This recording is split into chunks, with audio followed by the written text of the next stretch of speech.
Olá, boa noite a todos. Sejam muito bem-vindos ao nosso segundo webinário de 2025. É um prazer ter vocês aqui. Eu sou Rosiane Miranda e hoje nós estamos aqui reunidos em nome da Associação Dor de Brasil para a gente entender um pouquinho mais sobre as repercussões cardiometabólicas do estresse gestacional, hoje com a professora Natália Galito, da Universidade Federal Fluminense.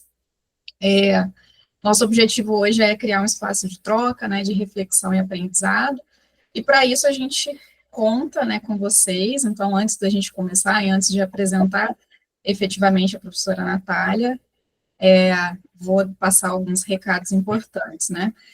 O webinar está sendo gravado e ele fica disponível no YouTube da Associação Dor de Brasil, posteriormente para quem quiser rever ou compartilhar, tá? Fiquem à vontade para fazer perguntas pelo chat ao longo da apresentação, tá?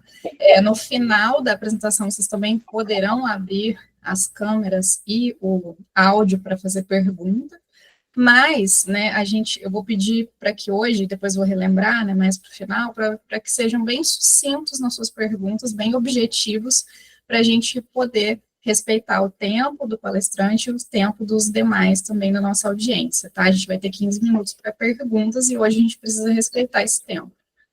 A lista de presença para o webinar, ela vai ser enviada através do chat, então não deixem de assinar. Pedro e Mariane vão mandar algumas vezes ao longo da apresentação. Bom, para começar, eu gostaria de apresentar, né, e agradecer mais uma vez a professora Natália Galito, que vai fazer essa apresentação para a gente, né. A professora Natália, ela tem graduação em biomedicina pela UF, ela é mestre e doutora em ciências cardiovasculares pela Universidade Federal Fluminense também. Durante o período do doutorado, ela realizou o doutorado sanduíche na Universidade do Colorado, nos Estados Unidos. Ela fez pós-doutorado no Laboratório de Ciências do Exercício, também da UF. Atualmente, ela é professora adjunta do Departamento de Fisiologia e Farmacologia e membro permanente da pós-graduação em Ciências Biomédicas e da pós-graduação em Ciências Cardiovasculares da UF. Ela atualmente também é jovem cientista do nosso estado, pela FAPERJ, e bolsista produtividade pelo CNPq. E tem uma vasta experiência na grande área de fisiologia cardiovascular, cardiometabologia e biologia molecular e celular. Muito obrigada, Natália, pelo seu aceite, por estar apresentando para a gente esses resultados super interessantes. Boa noite, Rosiane, boa noite a todos. Vocês me ouvem bem? Sim? Sim. Eu gostaria primeiramente de agradecer o convite, fiquei muito lisonjeada. Vocês vão ver que eu sou muito... nosso grupo, na verdade, está iniciando nessa parte de programação, né, e DORAD, então vou ficar muito feliz de compartilhar esses dados com vocês hoje, e que a gente possa fazer uma troca legal, tá bem? Bom, então eu vou falar um pouquinho para vocês dessas repercussões cardiometabólicas do estresse gestacional, mas antes de entrar na parte de programação propriamente dita, eu vou falar um pouquinho do nosso background na área de fisiologia cardiovascular e endotélio. E eu queria já começar, na verdade, a nossa discussão aqui, a apresentação, falando que as doenças cardiovasculares, elas representam cerca de 30% da mortalidade por doenças ao longo do mundo, esses são os dados da Organização Mundial da Saúde, e já se sabe também que, de acordo ao longo, né, da história natural do desenvolvimento da doença cardiovascular, já se sabe que, logo no início do aparecimento, né, da doença, já se observa alteração na camada de células que reveste internamente os vasos sanguíneos, que é o endotélio vascular. Então, a gente observa logo no início do aparecimento da doença um declínio da função endotelial com um aumento dos marcadores de disfunção endotelial, além de outros biomarcadores.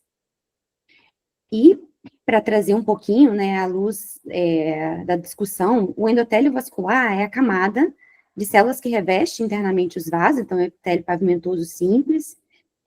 Antigamente, acreditava-se que essa camada era apenas uma estrutura inerte que separava o sangue da camada muscular, e já se sabe, já há alguns bons anos, que, na verdade, não é só uma barreira, o endotélio ele é um órgão endócrino ativo, não clássico, que regula uma série de funções, não só no vaso, né, não só localmente, mas de forma mais distante. Então, o órgão endócrino, o endotélio, ele é capaz de regular o tônus vascular, principalmente pela liberação de algumas substâncias vasoativas, como o óxido nítrico, a endotelina 1 e a angiotensina 2. Regula também a agregação plaquetária, então, através, principalmente, da liberação de óxido nítrico, o endotélio íntegro, intacto, é capaz de inibir a agregação de plaquetas, então diminuir a chance de formação de trombos. Íntegro também, ele também é capaz de regular a adesão leucocitária, diminuir diapedese, diminui a oxidação de LDL e colesterol, então previne, né, ou diminui a chance de desenvolvimento de placas ateroscleróticas, e previne o crescimento, controla, né, regula o crescimento e a migração de células musculares lisas. A função do endotélio, como órgão endócrino, já é sabida há um tempo, e boa parte, eu sempre trago isso nas apresentações, né, porque boa parte da função do endotélio, né, dessa importância na regulação do tônus e como órgão endócrino, veio também graças a esses pesquisadores, que é o Fuchsgott e Zavascki, que foram ganhadores do Prêmio Nobel de Medicina em 98, graças à descoberta da molécula óxido nítrico. E eles observaram que quando havia endotélio intacto em anéis de aorta de coelhos, quando havia o endotélio intacto após o estímulo com acetilcolina, havia um relaxamento desse vaso. Quando o endotélio ele não estava intacto, quando ele estava disfuncional, né, ou injuriado, né, com algum tipo de dano, a aplicação de acetilcolina levava a uma vasoconstrição. E, através desse estudo, vários outros surgiram depois, mostrando, de fato, a importância central do endotélio no desenvolvimento de várias doenças. Não só cardiovasculares, mas também cardiometabólicas. Aí eu vou incluir a diabetes, a síndrome metabólica. O endotélio, então, ele é capaz de produzir através, por exemplo, mediante a presença do estresse de desalhamento, é capaz de estimular uma enzima chamada de óxido nítrico sintase endotelial, que através da arginina forma o óxido nítrico. O óxido nítrico, ele é difundido para a musculatura lisa, adjacente, capaz de relaxar, então, a musculatura lisa e relaxar o vaso, gerando uma vasodilatação. Por outro lado, o mesmo endotélio, ele produz uma molécula vasoconstritora, que é chamada de endotelina 1, capaz de agir de forma oposta e promovendo a contração, né, a vasoconstrição. Além da endotelina, nós temos também a própria angiotensina 2, então ela pode ser formada aqui, na verdade, convertida, né, anjo 1 a anjo 2, e ao agir no endotélio, também é capaz de estimular a contração. Normalmente, o endotélio íntegro, essas substâncias vasodilatadoras e vasoconstritoras estão em equilíbrio, e é muito importante para a saúde vascular, porque caso ocorra algum tipo de dano, algum tipo de disfunção, existe um predomínio, aí existe também um predomínio de radicais livres, né, que fazem com que haja um peso maior para substâncias vasoconstritoras quando comparado a substâncias vasodilatadoras, caracterizando um quadro que a gente chama de disfunção endotelial. A gente sabe que o endotélio também disfuncional é capaz de liberar uma série de estruturas chamadas de vesículas extracelulares, que são entidades biológicas não replicantes, que podem funcionar como biomarcadores de doença ou de ativação endotelial, mas sabe-se também que essas vesículas extracelulares conseguem carrear microRNAs, proteínas e outras substâncias que podem sinalizar para tecidos mais distantes, né? E existem vários estudos relacionando essas vesículas com várias doenças também. Bom, existem vários fatores de riscos cardiometabólicos já descritos, né? E eles são classificados, né, como dois grandes tipos, os não modificáveis e os modificáveis. Dentre os não modificáveis, nós temos a idade, o sexo e a história familiar. Então, já se sabe que o fato da pessoa ter um parentesco, né, de primeiro grau com algum tipo de doença aumenta o risco de você desenvolver ao longo da vida. A própria idade, né, avançada é um fator de risco, o sexo masculino na fase fértil, né, no período jovem, na juventude, aí após menopausa isso se inverte. Então, são fatores de risco que são considerados não modificáveis. Por outro lado, nós temos os fatores de riscos modificáveis, e aí eu queria trazer alguns aqui, que, por exemplo, a alimentação inadequada, né, é baseada em alimentos ultraprocessados, o sedentarismo, o fumo, e fatores psicológicos, como é o caso do estresse. E o estresse vai ser o foco da nossa discussão aqui hoje. Mas antes de entrar nesse assunto, de mostrar os dados relacionados a esses aspectos, eu queria trazer para a gente uma discussão, ou um conceito mais amplo de estresse. A gente, de fato, carrega normalmente na nossa cabeça, quando a gente fala de estresse, algo ruim, né?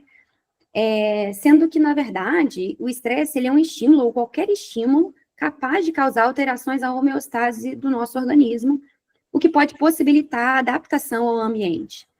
Então, quando a gente vai observar o conceito de estresse, a gente pode observar que qualquer estímulo, esse estímulo ele pode ser físico, ele pode ser algum estímulo psicológico, algum estímulo social, algum estímulo que esteja inerente completamente à nossa fisiologia, o ato de você se alimentar é um estresse, né?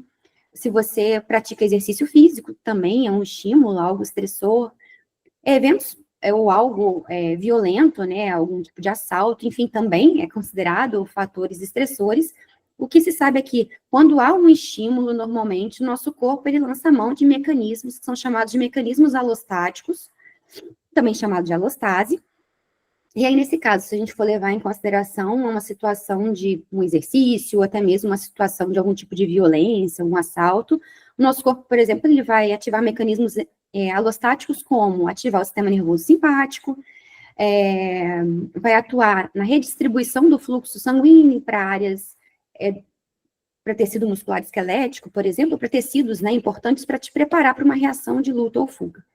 E logo após a finalização do estímulo, o que a gente observa é que ocorre um retorno das nossas funções para um nível basal, que é chamado de homeostase, né?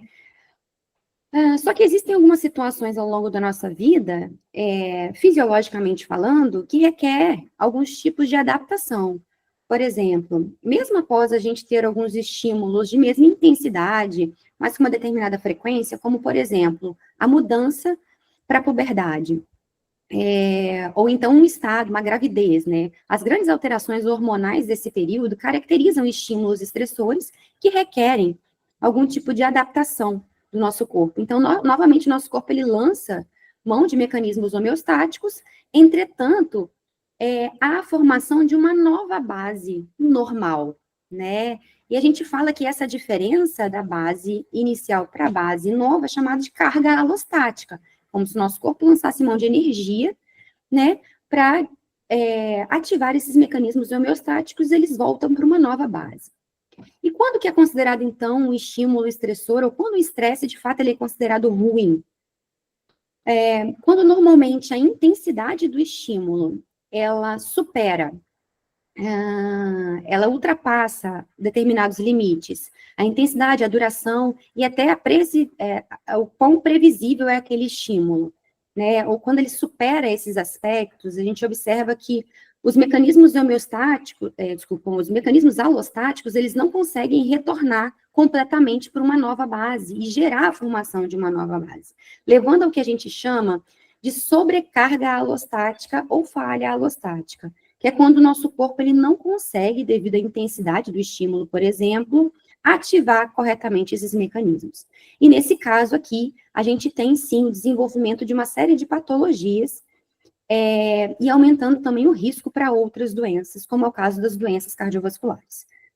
E por que eu trouxe esse aspecto? Porque é justamente nesses momentos de sobrecarga alostática que a gente pode trazer para o nosso cotidiano alguns exemplos. Por exemplo, altas cargas de trabalho, fome, violência, todos esses fatores, eles podem gerar uma falha desses mecanismos alostáticos. E estudos já mostraram que esses eventos estressores, quando estão presentes em pessoas que já apresentam algum risco cardiometabólico de base, por exemplo, já apresentam diabetes, já apresentam hipertensão, eles aumentam cerca de 2 vezes a mortalidade cardiovascular. É bem significativo esse aumento. Então, o nosso grupo, ele tentou investigar, baseado em vários estudos prévios, né, qual o impacto do estresse mental ou psicológico sobre a saúde, não só do endotélio, mas sobre algumas variáveis cardiometabólicas.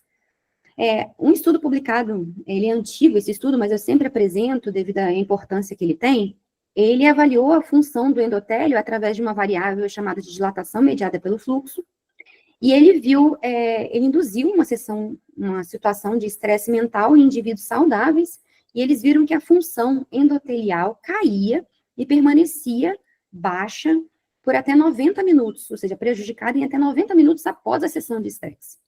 E nosso grupo, de fato, ficou muito curioso, isso ao longo dos anos, né, em investigar qual o impacto do estresse nas populações mais vulneráveis, em pessoas com risco cardiometabólico, por exemplo. E quais os mecanismos associados, né, a esse prejuízo. E alguns dados humanos eu vou mostrar aqui para vocês, antes de entrar na parte de programação. Qual seria, então, o impacto do estresse nessas populações sobre risco cardiovascular? O nosso grupo ele já estudou pessoas obesas, a gente trabalhou com indivíduos obesos, e a gente queria identificar, por exemplo, se o estresse ele era capaz de alterar a função endotelial e qual o mecanismo relacionado à disfunção, caso a gente encontrasse, né, a gente encontrou, se era vinculado à angiotensina 2, uma vez que a gente sabe que o simpático, ele é um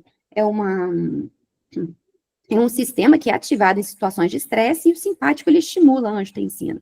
E a angiotensina 2, ela tem sido mostrada como sistema clássico, estando hiperreativo, hiperativo em indivíduos obesos.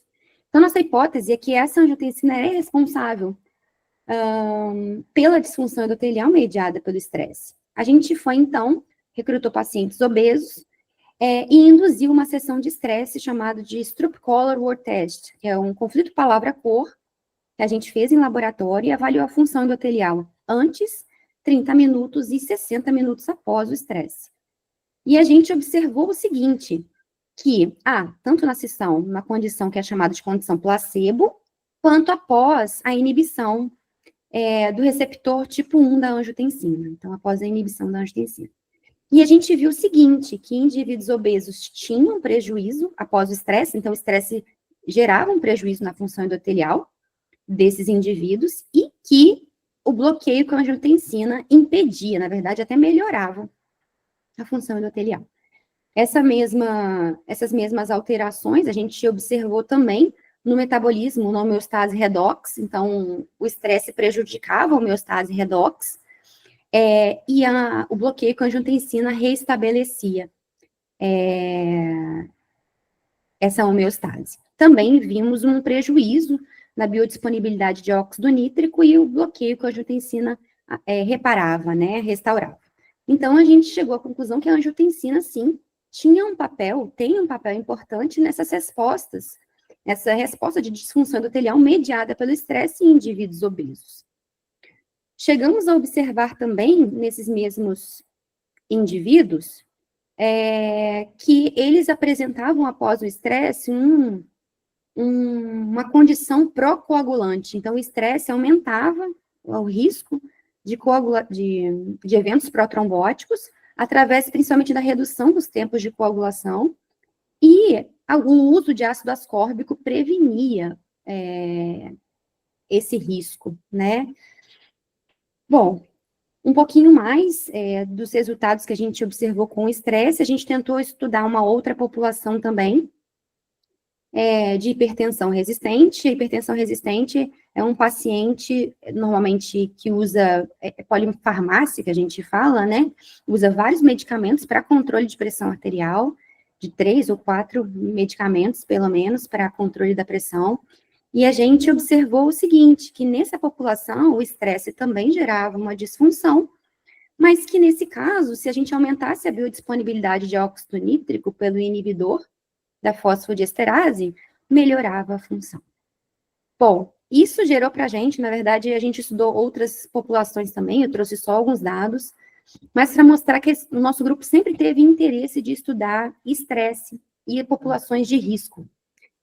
Mas a gente ficou ainda na dúvida de e como que seria o impacto do estresse no período gestacional, né? No período de vulnerabilidade, né? Enfim, como que seria? E para isso, então, a gente se baseou na teoria Doherty, né? Baseado pela hipótese de Barker, que eventos adversos durante o período intrauterino ou na infância, aumentariam o risco de desenvolvimento de doenças cardiovasculares na vida adulta. E a gente queria justamente observar como ficaria esses indivíduos esses indivíduos adultos, após serem submetidos ao estresse durante a gestação. Bom, já se sabe também que a teoria Doherty, ela é baseada muito na questão epigenética, com a hipótese de que a exposição ao estresse gestacional geraria adaptações fisiológicas, né, por exemplo, regulação por microRNAs, ou modificações de histonas, ou mesmo metilação de DNA, que aumentariam a chance daquele indivíduo de sobreviver a um ambiente, ao menos até a sua vida reprodutiva.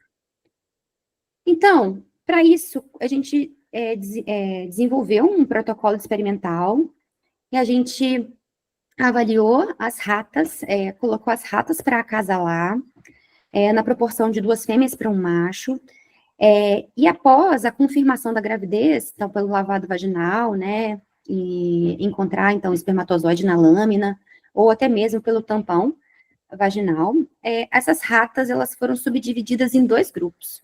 Um grupo controle, que não foi submetido a estresse, e um grupo estresse. Esse grupo estresse, ele foi submetido, então, ao estresse gestacional durante o período do 14º dia ao 21º dia da gestação. Logo após a finalização desse protocolo de estresse, havia, então, o nascimento dos filhotes, né? Os filhotes nasciam em 1 ou, no máximo, 2 dias após a finalização do estresse. Após isso, então, os ratos, eles foram subdivididos, né, conforme o grupo, só para igualar o N para a mãe e também o sexo. Esses ratos, então, esses filhotes, eles foram avaliados ao longo da vida, né, aos 90 dias de vida e 120 dias de vida. Então, nós realizamos a eutanásia desses animais aos 90 e 120.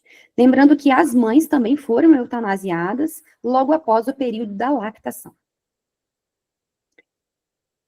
Como que foi realizado o protocolo de estresse? Nós optamos por desenvolvimento de um protocolo de estresse chamado de protocolo de estresse variável, ou estresse imprevisível, como também a literatura se refere, para evitar a possível acomodação, adaptação do animal a uma manobra única de estresse. Então, a gente utilizou 4 diferentes tipos de estresse, que foi, por exemplo, o isolamento do animal por 1 hora em uma caixa escura preta pequena. No dia seguinte, né, em torno de 24 horas, a gaiola inclinada. A serragem úmida, então a maravalha úmida também por 24 horas. E a privação de água ou alimento por um período de 6 horas. São 4 estímulos, e esses estímulos foram repetidos uma vez, né? Então, 2 vezes, na verdade, cada estímulo, totalizando 8 dias de estresse.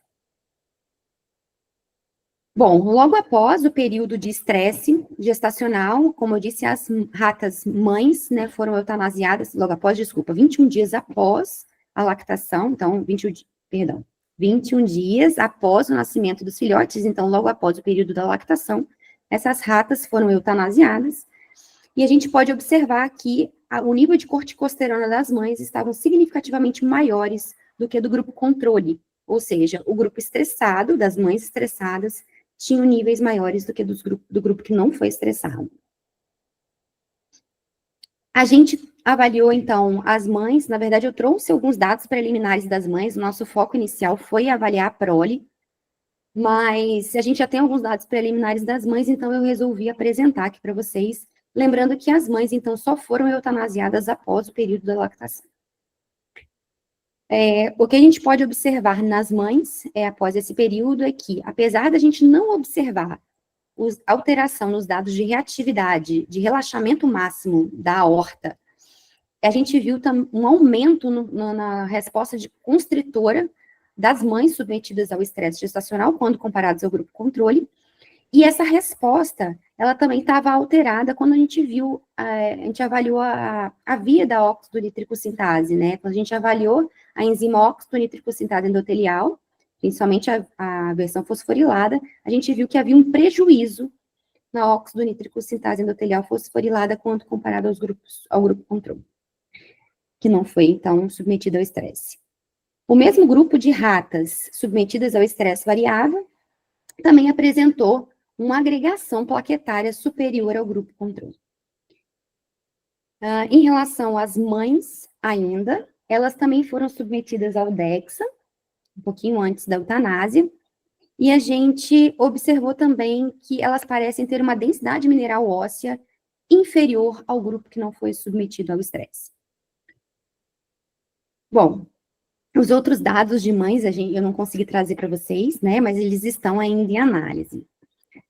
Agora, avaliando a prole, a gente avaliou, então, os descendentes machos e fêmeas do grupo controle e do grupo estresse, tanto aos 90 quanto aos 120 dias. E, inicialmente, o que a gente pôde observar é que observamos um baixo peso ao nascer dessa prole, tanto macho em macho quanto fêmeas. Só que essa diferença, ela não perdurou aos 90 dias de vida, tá? Então, ela estava logo ao nascer, né?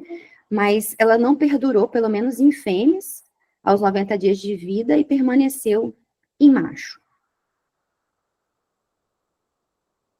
Avaliamos também como estava a sensibilidade, né, o teste oral de tolerância à glicose nesses animais, nessa prole de 90 dias, tanto em fêmeas quanto em machos. E a gente pode observar que, enquanto em fêmeas não houve alteração do grupo que foi submetido ao estresse gestacional quando comparado ao grupo controle, então não teve diferença, né, nas fêmeas, nos machos a gente pôde observar uma lentidão no decaimento da glicose no teste oral de tolerância à glicose, principalmente no momento 60, o que alterou a área sobre a curva, né, tornando níveis glicêmicos, né, maiores nos animais machos submetidos ao estresse gestacional quando comparado ao seu grupo controle não submetido ao estresse. Então, essa alteração foi observada em machos e não observada em fêmeas. Fizemos também o teste de tolerância à insulina, de sensibilidade à insulina, e do mesmo jeito não observamos alteração em fêmeas, mas observamos alteração nessa cinética da curva em machos.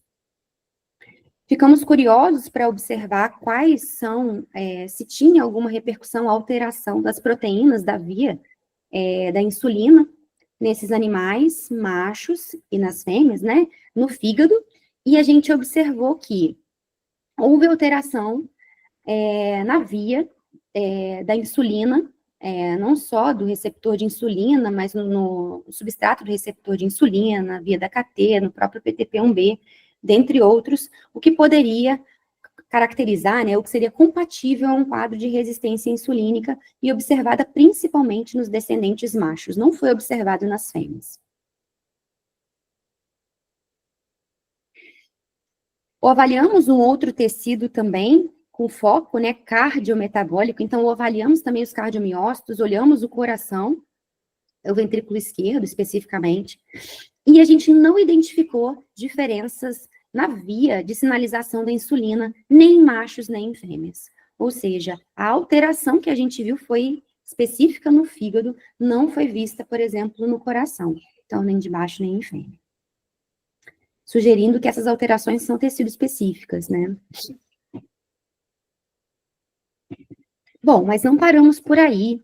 A gente ficou curioso em identificar quais os mecanismos mais celulares, né, moleculares, que poderiam estar associados à resistência insulínica hepática. A gente viu que tinha alteração nas vias de sinalização, mas a gente apostou também no estudo do estresse de retículo. A gente sabe que o estresse mental psicológico, ele é capaz de levar ao mau dobramento de proteínas, e quando há o mau dobramento de proteínas, ou proteínas mal dobradas, a ativação da resposta a proteínas mal dobradas. Quando essas proteínas mal dobradas estão presentes no retículo, então há ativação de uma resposta a proteínas mal dobradas, que tende a dar um destino a essas proteínas, né? Por exemplo, a degradação delas, normalmente também se para o processo de tradução, e também há uma ativação de chaperonas que levam para justamente gerar ou estimular o dobramento correto de proteínas, né? A questão é que quando há um acúmulo muito grande de proteínas mal dobradas, como é o caso de um estímulo crônico e esperado do estresse, né, psicológico, estresse mental, o retículo, essa resposta, né, a proteínas mal dobradas, ela fica exacerbada, levando a uma situação e um quadro que a gente chama de estresse do retículo endoplasmático. E que, nesses casos, esses mecanismos, eles não conseguem compensar, gerando um quadro de apoptose. Então, a gente quis observar se, será que esse estresse gestacional, em machos e em fêmeas, né, mas principalmente em machos, que é o que a gente estava observando, será que ele também está gerando alguma repercussão a nível de estresse de retículo, a nível de proteínas mal dobradas? Então, a gente dosou uma série de proteínas, né, que estão vinculadas ao estresse de retículo, e a gente observou que existia uma via do estresse de retículo que, de fato, estava aumentada em machos submetidos ao estresse gestacional, que é a via do EIF2-alfa. E a gente viu também que justamente os machos apresentavam uma maior expressão de receptores de androgênios.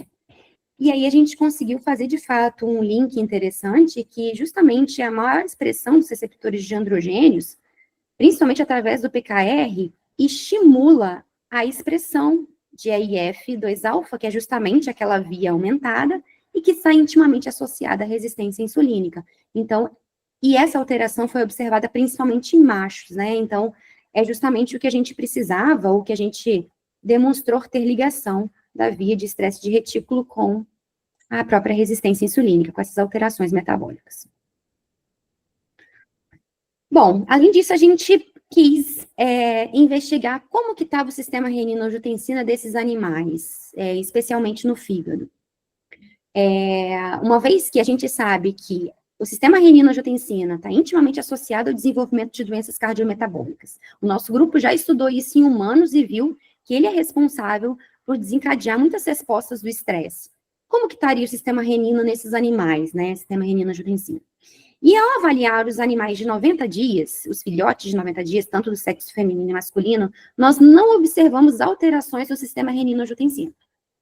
Mas observamos em fêmeas, então nas descendentes fêmeas de 90 dias, alteração no metabolismo redox. Então, a NOX2 estava aumentada e a razão NOX2, NOX4 estava aumentada em fêmeas submetidas ao estresse gestacional. Mas, óbvio, a gente ficou muito curioso, né, em relação a isso. Será que, então, essa é uma alteração que, de fato, não existe? Ou com 90 dias a gente ainda não observou? Então, nós fomos para os animais de 120 dias e tanto machos quanto fêmeas, e a gente observou que a alteração redox, na homeostase redox, permaneceu em fêmeas, mas olha o que a gente observou aqui, que aos 120 dias, os ratos machos, né, submetidos ao estresse gestacional, apresentavam uma hiperatividade do sistema renina-angiotensina. Então, apesar de com 90 dias isso não aparecer, com 120 apareceu. Bom, mas a pergunta que não quer calar, né? Como prevenir, como tratar os impactos do estresse? E nós apostamos muito nos benefícios do exercício físico, né? Então, o exercício físico, ele reduz cerca de 30% da mortalidade por doenças cardiovasculares, isso já é bem sabido. E que a redução de fatores metabólicos clássicos, mais pontuais, individuais, como a hiperlipidemia, hipertensão ou resistência, de forma individual, não chega a reduzir 40% da redução induzida por exercício. Então, de fato, o exercício ele é muito potente, né, como coadjuvante no tratamento de várias doenças cardiometabólicas. Será que ele previne também, né, esses efeitos do estresse gestacional? E aí, o nosso grupo, por exemplo, já viu, em humanos ainda, que o exercício, quando realizado logo após uma sessão de estresse mental, ele é capaz de prevenir o dano endotelial. Reparem aqui, ó, que a sessão de estresse realizado sozinho, estresse mental, né, a gente observa uma redução da função endotelial em indivíduos aqui com síndrome metabólica, e quando a gente faz o exercício, reparem que essa redução não acontece. Então, ele previne a disfunção induzida pelo estresse mental. Em animais, o nosso grupo... Peraí. Foi. Em animais, o nosso grupo também já investigou, então a gente avaliou os animais sem estresse, não submetidos ao estresse, e submetidos ao estresse variável, treinados e não treinados. Então, a gente treinou, colocou esses animais submetidos ao treino aeróbio logo após a submissão, né, ou a indução do estresse variável. E a gente observou que, em animais também, o estresse foi capaz de reduzir o relaxamento máximo, tanto em fêmeas quanto em machos, e que o treino foi capaz de reverter. Bom, e ficamos, então, ainda mais curiosos em ver os dados do estresse gestacional, do exercício, né, sobre o impacto dessas repercussões, né, do estresse gestacional. Então, para isso, o que a gente fez? A gente usou os animais, né, então, submetidos ao estresse gestacional, mas aos 60 dias a gente treinou parte deles, né? Então, o protocolo de treino durou 2 meses, e parte dos animais, então, foram treinados e parte não foram treinados, tanto do grupo submetido ao estresse gestacional, quanto do grupo que não foi submetido ao estresse gestacional, e a gente avaliou também de acordo com o sexo.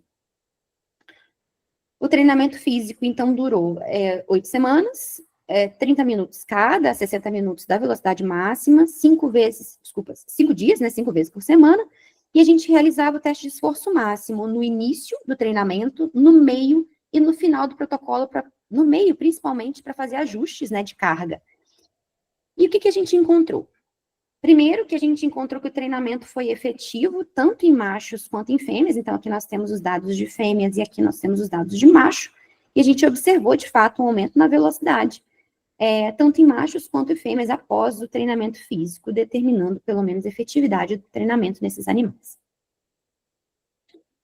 E aí, os dados da Juliana, que ainda estão em andamento também, trouxe alguns dados preliminares, que é o projeto e a tese dela de doutorado, né?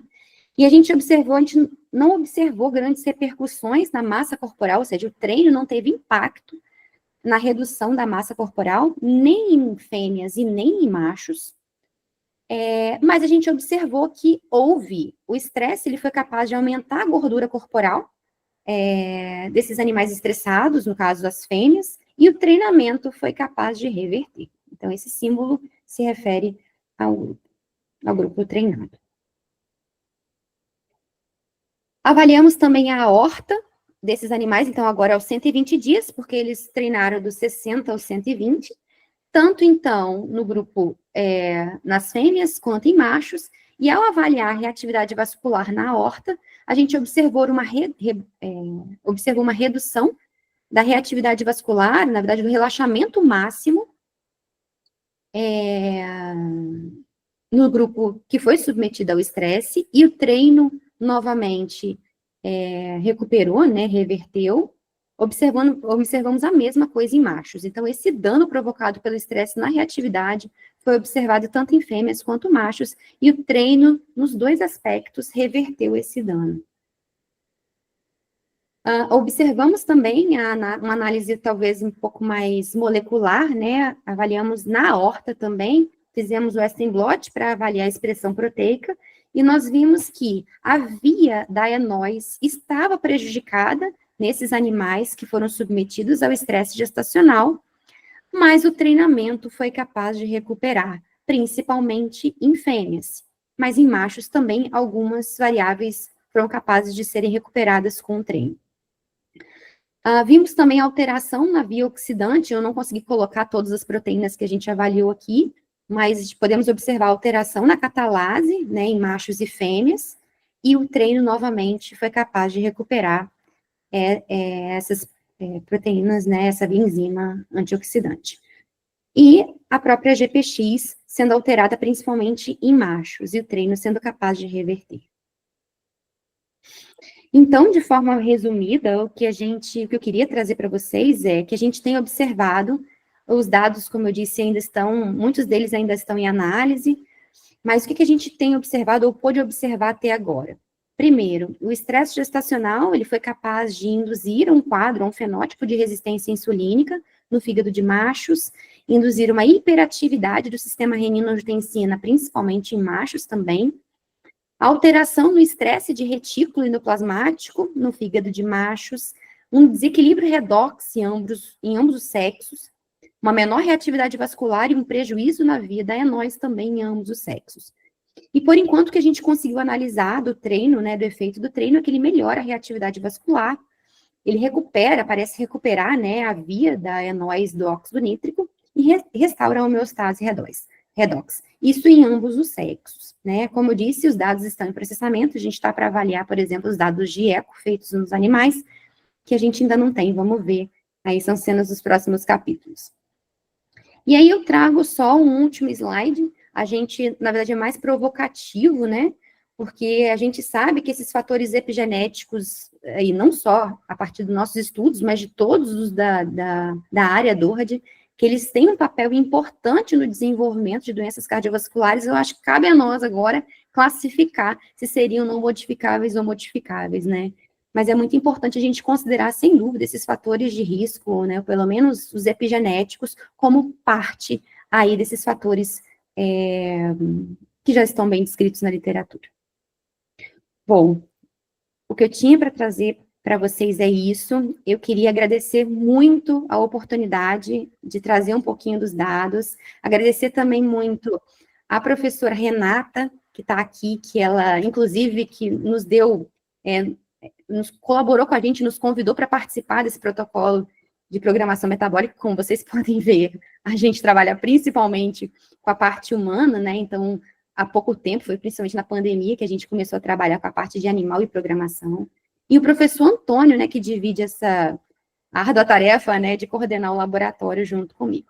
Então, muito obrigada mais uma vez e estou à disposição, caso tenha alguma dúvida.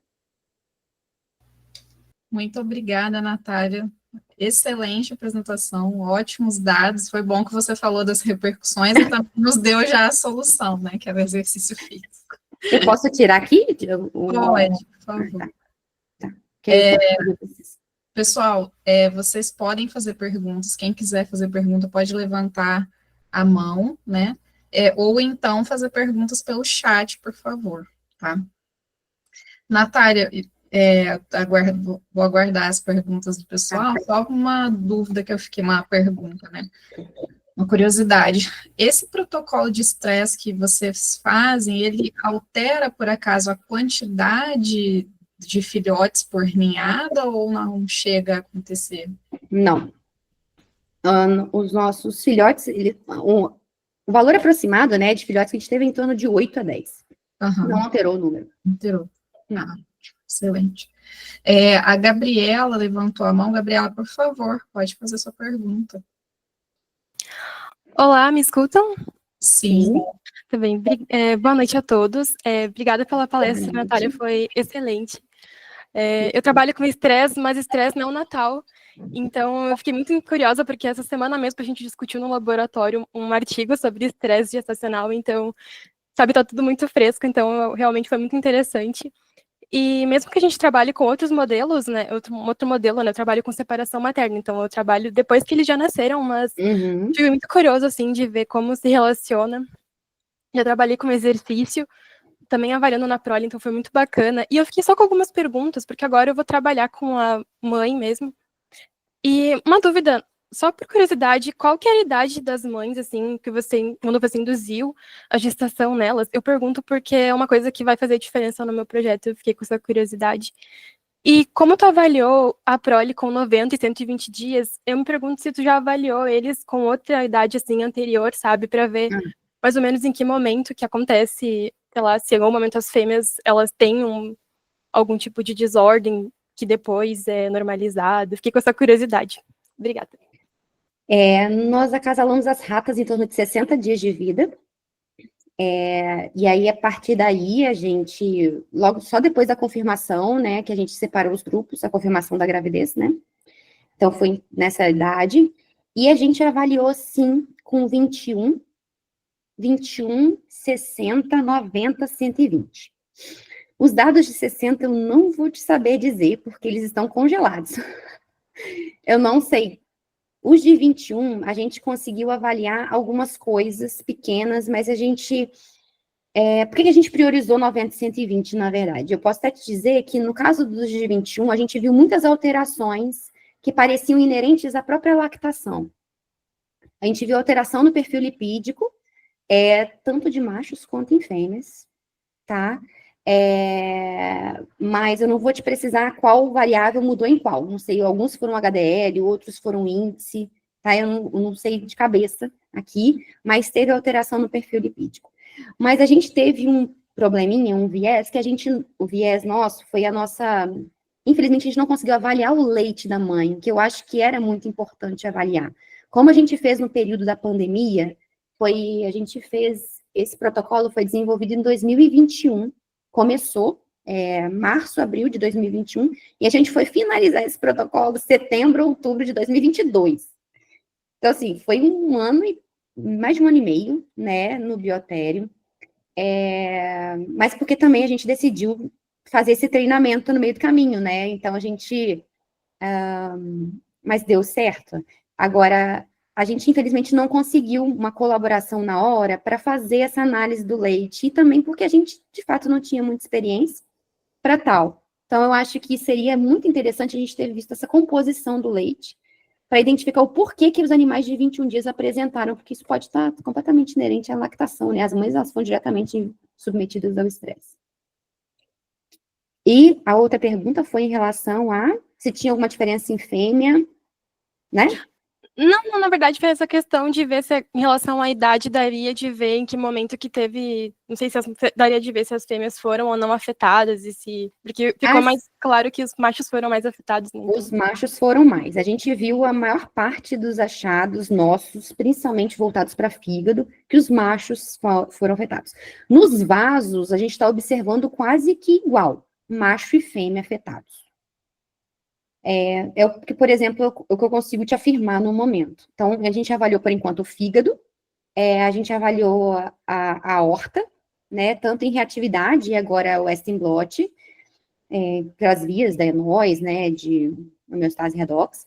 E qual é o outro que a gente está vendo, gente? Qual outro tecido? Coração. E agora a gente está vendo o coração desses animais. Mas a gente está vendo que tanto no coração quanto nos vasos, o impacto parece ser muito semelhante em macho e fêmea. Certo, muito obrigada, Pedro. Perfeito. Mais alguém? Não? Essas alterações, Natália, por acaso, né, podem estar relacionadas com alteração dos hormônios sexuais? Será que vocês conseguiram dosar, fizeram alguma coisa? A gente viu que em machos, os receptores de androgênios estão aumentados, né, nos ratos submetidos ao estresse gestacional. A gente não conseguiu dosar o hormônio na circulação, né? Mas a gente viu o receptor de andrógenos, e o receptor, de fato, estava aumentado. Na verdade, foi até um referi que pediu para a gente dosar. Aí a gente dosou depois. Mas foi, e estava alterado. O de estrogênio, a gente fez também, eu não vou lembrar o resultado, mas deu alterado. Eu acho que foi em macho também. Mas eu não tenho certeza. Interessante. Em geral, assim, muitos trabalhos relacionados à temática DORD têm mostrado que as alterações são mais pronunciadas nos machos, né? Então, eu tenho visto isso. A maioria. E aí, pessoal, por favor, mais alguém? Perguntas? Gustavo Volpato, por favor, pode perguntar. Boa noite, tudo bom? Boa noite. Natália, parabéns pelo trabalho. Obrigada. Eu estava pensando aqui a hora que você estava falando, e você falou que vocês trabalhavam mais com humano, né? Que você Sim. falou estresse mental. Isso. E eu pensei, para o experimental, para os animais, não dá para simular muito estresse mental, né? Então, Não. Porque você tem que fazer um estresse mais mental, mas é mais fisiológico. Você sabe se tem muita diferença, pode ser em humano mesmo, do estresse mental, do estresse fisiológico, físico? Olha, em humano, especificamente, a gente faz vários estímulos estressores. A gente faz o estresse mental, e aí ele induz uma resposta hemodinâmica significativa, aumenta a pressão, aumenta a frequência, a reatividade vascular diminui, né, a função endotelial diminui. Existem outros estímulos também que a gente faz em humano, por exemplo, a gente já fez o insulto de gerar um fluxo turbilionar, que é equivalente à próxima onde tem placa aterosclerótica, né? A gente faz um insulto físico para ver se esse prejuízo também, como é que funciona. Nesse caso, a gente não vê tanta alteração na variável hemodinâmica, tipo pressão, não frequência, mas vê prejuízo na função endotelial. E fizemos também insulto de mudança de ambiente. A gente induziu hipóxia nesses indivíduos humanos, em diversas condições. E há prejuízo também. Então, assim, eu acho que cada insulto, seja ele físico ou mental, ele pode exigir respostas um pouquinho diferentes. E principalmente também se o indivíduo já tem algum tipo de alteração, comorbidade ou não. Então, eu acho que o mental que a gente faz no laboratório é o Stroop Color, não sei se vocês já ouviram falar. É assim, você coloca um slide, na verdade são sucessivos slides, eles mudam a cada 2 segundos, né? E aí o slide, ele possui um fundo de uma cor, que tem uma palavra que representa uma segunda cor, vamos supor, está escrito azul, o fundo é amarelo, né? É todo preenchido com amarelo, e aí está escrito azul, e a letra do azul, por exemplo, é preta. Está preenchido com preto, né? A fonte é preta. E aí a pessoa, cada slide que passa, ela tem que falar a cor que preenche a letra. Então, por exemplo, nesse caso tem que falar preto, né? E aí, para piorar, a gente coloca um fone de ouvido na pessoa com 3 vozes falando as cores que ele não tem que falar. Então, assim, são vários estímulos auditivo, visual, para confundir a pessoa. E a cada 2 segundos muda o slide. Então, a pessoa tem que falar azul, amarelo, verde, e perdi. E aí a pessoa fica super perdida e aumenta significativamente a pressão arterial e a frequência cardíaca. Então, a gente consegue simular, é o que a gente pode fazer, obviamente, né, em laboratório, para simular o estresse mental. Definitivamente não é a mesma coisa do animal, não é.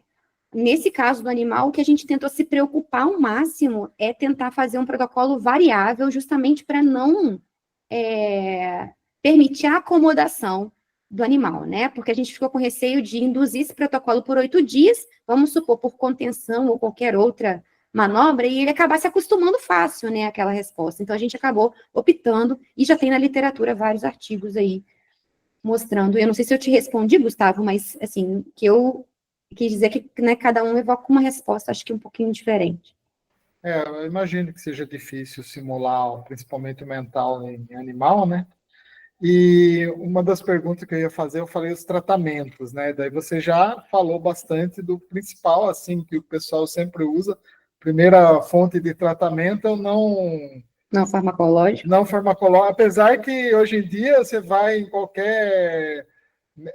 muitos médicos, a primeira coisa é o farmacológico, mas eu acho que uma mudança de vida inicial seria importante. Mas vocês estão pensando em fazer alguma coisa farmacológica para ver? Porque eu sei que na gestação tem muitos medicamentos que são problemáticos. Será que daí fazendo, às vezes tem uma resposta no estresse boa, daí sei lá, o prejuízo, a melhora justifica o prejuízo? Vocês estão pensando em fazer alguma coisa? Ou associando também, né, exercício com medicamento, aí as ideias vão para bastante, hein? Então, a gente pretende, nesse primeiro momento, investigar o máximo de tecidos que a gente tem armazenado, né? Então, a gente pretende investigar, por exemplo, tem dados de eco que a gente não analisou ainda, de ecocardiografia que foram feitos nos animais, né? A gente tem que terminar de analisar os dados de DEXA, a gente tem alguns tecidos que a gente quer estudar outras vias também, né? Então, de expressão gênica. Então, a gente queria primeiro finalizar esse processo, né? Terminar de avaliar os dados de treino, eu acho que tem muita coisa para avaliar ainda de treinamento físico. Por exemplo, o próprio DEXA, após o treinamento físico, preciso terminar de ver. Então, a gente pretende primeiro finalizar esses dados. E aí, depois, quem sabe, pensar num novo protocolo. Aí, não sei se farmacológico, enfim, mas aí são cenas aí do próximo capítulo, que eu não sei te precisar. Tá? Perfeito. A gente tem duas perguntas aqui no chat. Uma é, fiquei curiosa se eles têm alteração na pressão arterial. Ai, gente, eu sei disso. É a nossa maior tristeza, vou ser sincera. O que aconteceu? A gente não sabe. Por quê? A gente utilizou o plexmógrafo de cauda. Só que a gente apresentou problema no plexmógrafo de cauda logo durante o experimento estava tendo vazamento. Então, o nosso dado não está fidedigno. Então, a gente tem o dado, mas não está confiando no dado. Porque a gente viu, e aí na época, as meninas até suspeitaram, né? A gente pediu ajuda, não conseguiu acionar o pessoal técnico do equipamento, trocamos o equipamento e mesmo assim. Então, a gente não tem esse dado, olha só, que tristeza. Se aumentou, não sei. Mas acontece. A Renata tá até aí me vendo, tadinha, deve estar falando, ai meu Deus, que perdemos aí essa variável, infelizmente. Tem uma outra pergunta aqui da Yasmin Souza, se vocês planejam investigar a peroxidação lipídica como uma das repercussões cardiometabólicas que já foram vistas alterações importantes da homeostasia redox. Sim. Os meninos, eles já fizeram essa medida de peroxidação, fizeram de carbonilas também, oxidação proteica. Eu não vou lembrar se dado deu diferença, mas eu não vou lembrar o resultado. Mas eles fizeram com certeza, fizeram, porque era dos objetivos deles, né? Tanto que eles viram a CAT, SOD, GPX. Eu acho que, eu não lembro se deu diferença. Eu diria que não, né? Eu acho que não, mas eu não sei. Eu confesso desculpa, mas sim, é um dos objetivos, foi feito, com certeza, mas eu não lembro do resultado. Você me desculpa. Tá ótimo. Foram tantos resultados, tantas idades, que eu fico perdida. Coisa, né? Fico perdida. Bom, pessoal, mais alguma pergunta? A gente tem 2 minutinhos aí para fechar. Acho que vamos ter mais uma pergunta aqui da Mariana. Tá. Mariana Pomacena. O momento do início do exercício, pré, durante ou pós-gestação, influencia sua eficácia na reversão dos efeitos do estresse gestacional? Ótima pergunta. Ótima pergunta. A gente costuma falar que se o exercício... Eu não tenho isso de informação para te dar no nosso protocolo, né? Como eu disse, no nosso protocolo, o treino foi feito após. Então, como na prole, né? A prole, ela foi submetida ao estresse gestacional e na idade, próxima à idade de 60 dias, né? Eles começaram o treino. Então, o estresse que ele tinha sido submetido é algo no útero da mãe, né? Então, o exercício, ele foi capaz de reverter uma série de variáveis, né? E aí, reatividade e tal. Em humanos, o que eu tenho de informação é que o exercício antes do estresse previne os efeitos do estresse e o exercício após o estresse também previne os efeitos do estresse, tá? Então, em humanos, não a nível gestacional, tá? Aí eu digo no indivíduo adulto, o exercício antes previne e após reverte, tá? Como eu disse, nesse grupo de animais, eu não sei como funcionaria se fosse, por exemplo, na mãe, né? Isso eu não saberia dizer.